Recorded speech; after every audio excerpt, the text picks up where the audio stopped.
Hi, it's Shannon here. I'm back from houseimprovements.com, and in today's video we're visiting the cabin build, and we're going to have a look at all the rough-in plumbing in the basement floor before the floor gets poured, and also the rough-in for radon mitigation, which is code here in my area.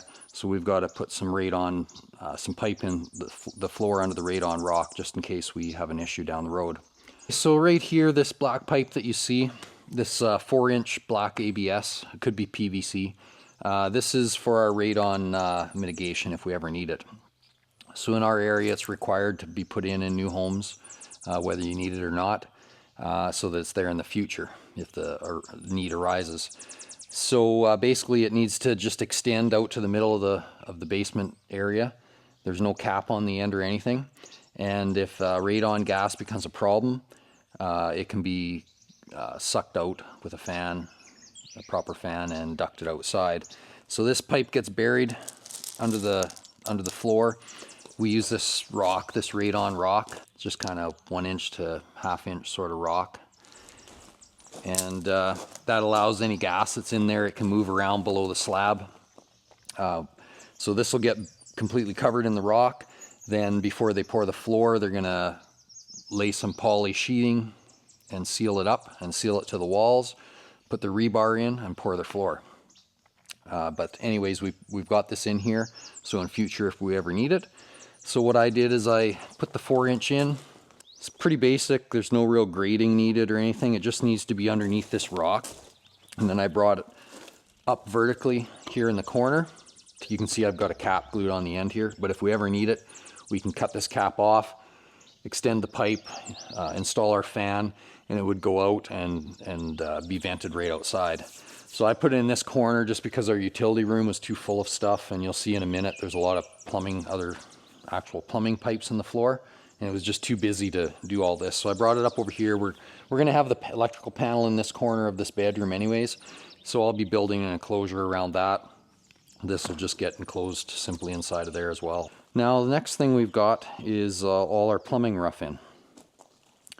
So in this general area, well, in this area is the basement bathroom, and pretty much directly above it is going to be the main floor bathroom. So you can see here what we've got over here is this actually has to get changed because it's going to be a wet vent, so that needs to be changed to 2-inch.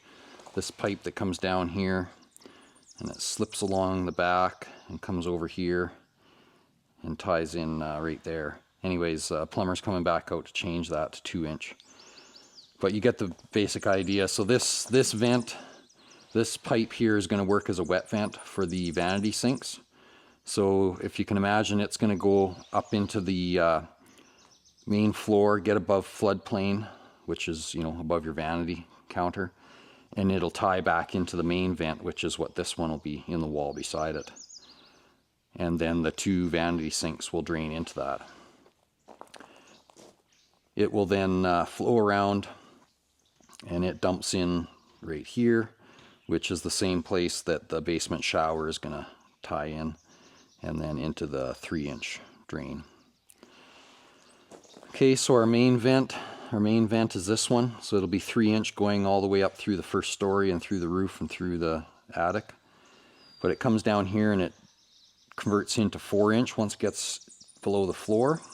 So it'll follow around out here, then it goes out, and what you see right here is a backflow preventer. So this is an always closed, is how it's classified, backflow preventer, which basically means there's a little flapper in there. I don't want to take this apart because he's got to pressure test it again, so I'd rather leave it the way it is. But there's basically a flapper in there, and it always sits closed until fluid, which is always supposed to flow this way, will come and open it up, and it'll allow it to go out and under the foundation and out to our septic tank, which is going to be outside. This setup on here is just so that when I backfill the rock and they pour the concrete, they can pull that up to the level it needs to be, and it keeps the concrete back so that we will always have access, if I can get this open, down through this hole. Okay, if we ever have to get at that. So anyways, so yeah, our main goes out and to the septic. Okay, now other things that are tying into this is a floor drain. It's going to be a floor drain in the utility room. This whole area here is going to be utility room. I know it's hard to visualize right now, but so floor drain. It also, this is a new rule in our area, it also has a backflow. So this is another one of those same valves. It's just that it's a 3-inch because it's in a line coming off the main line.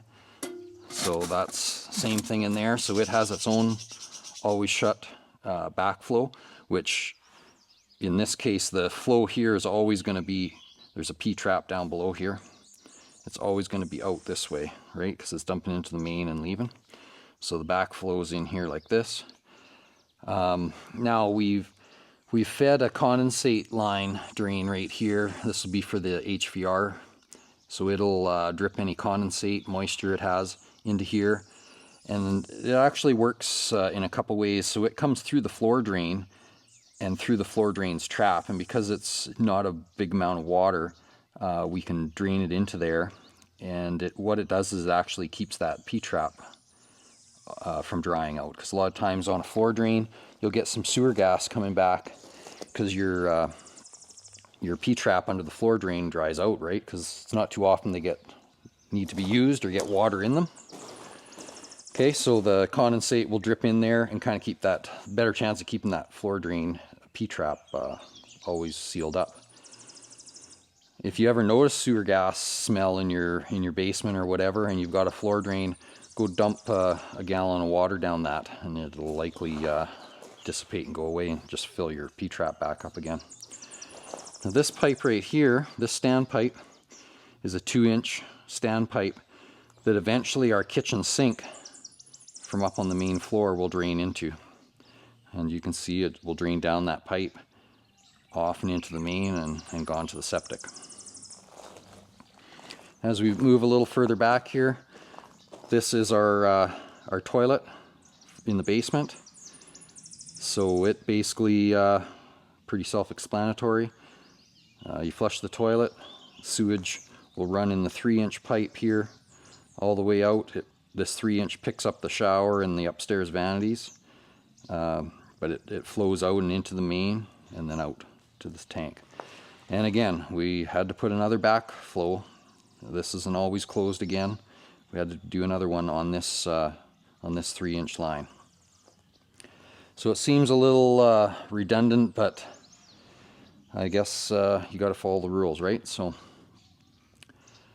that's the main gist. Now up on the main floor, so this was our 4-inch main down here in the ground, and it turns into a 3-inch stack in the wall that's going to go right out of the cabin.